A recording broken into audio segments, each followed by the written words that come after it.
I just watched 50 real-life self-defense videos, taking notes and learning as much as I could so that I could sum it up for you. I learned something that I was extremely surprised by, and I think you will be too. So stick around through the whole video and let me know if you were surprised. Before I started watching these videos, I compiled a list of things that I felt were important to know about real-life self-defense encounters. Some of the list was also provided in response to some of your comments from my previous videos, like this one. Have you ever heard of the rule of threes? The rule of threes states most gunfights with civilians occur at around 3 yards, average about 3 rounds being fired, and last about 3 seconds. Comments like these.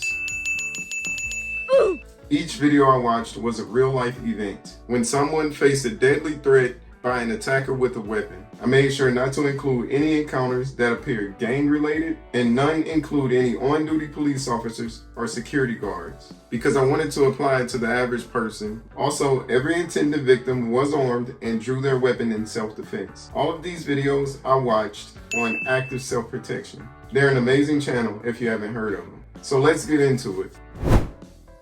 One thing I noted from each video was the number of shots fired from the attackers and the defenders. My definition of attacker is whoever brandished their weapon first. As I started taking notes, I quickly noticed that the majority of the time, the defenders were getting more shots off. And I mean, like, a lot of times, the attackers wouldn't even get a single shot off.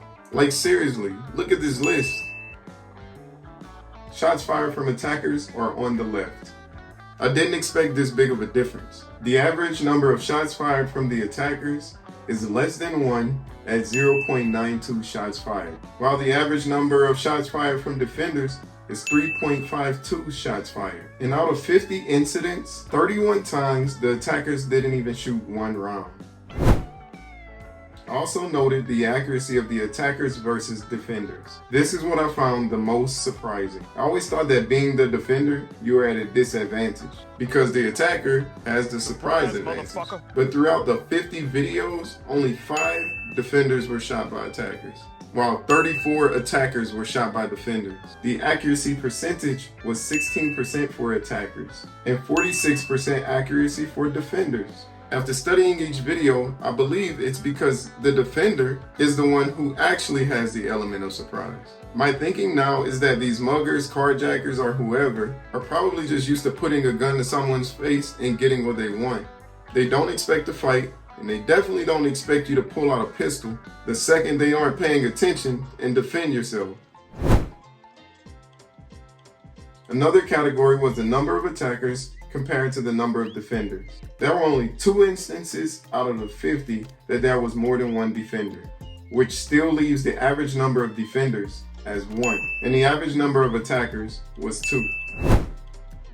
The next category is the time that the event lasted after the first shot was fired.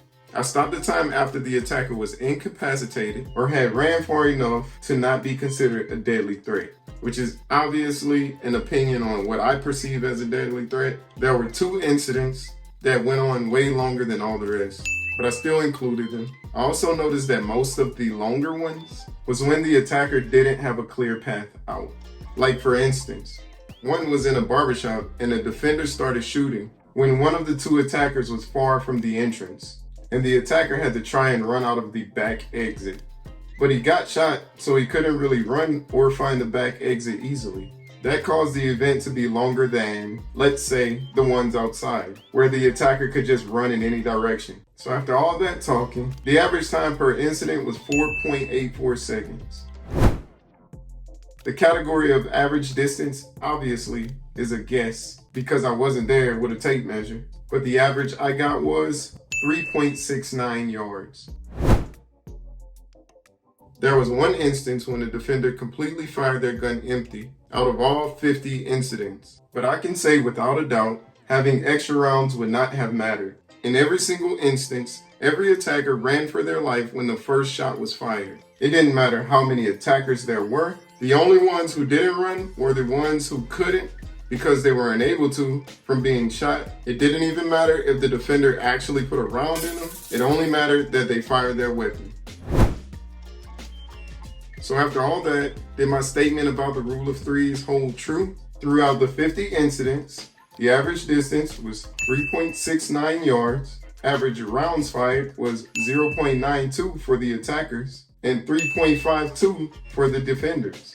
And the average time was 4.84 seconds. This was a study on 50 incidents, and they were pretty close to the rule of threes. So in my opinion, I believe there's still a good standard to go by. No.